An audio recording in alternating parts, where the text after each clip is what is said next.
si on n'apporte pas une solution à ce problème qui est en train de gangréner le monde entier, à cette injustice, si on ne trouve pas de solution à ce qui se passe en Palestine, tout le monde est en danger. C'est ça que j'essaye de vous dire. Vous ne comprenez pas qu'on est du même camp. On n'est pas des antisémites. Moi, ce qui se passe en France, ça me dévaste. Ça me dévaste, d'accord? Ce qui s'est passé avec le 7 octobre, c'est un crime contre l'humanité.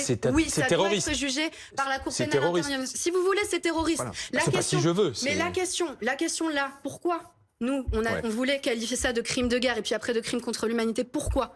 Parce que ce qui était important, c'est de ne pas justifier ce qui allait se passer après au nom de la lutte contre le terrorisme. Parce que moi, je vois des gens s'exprimer sur les réseaux, à la télé, qui disent on ne négocie rien du tout avec les terroristes, on les annule, y compris si ça veut dire faire 10 fois plus de morts civiles qu'on tue des terroristes du Hamas. C'était ça le danger de cette rhétorique et c'est exactement en train d'arriver. Et je suis désolée, on comptera les points dans 3 semaines si vous voulez. On pourra se revoir sur ce plateau malheureusement.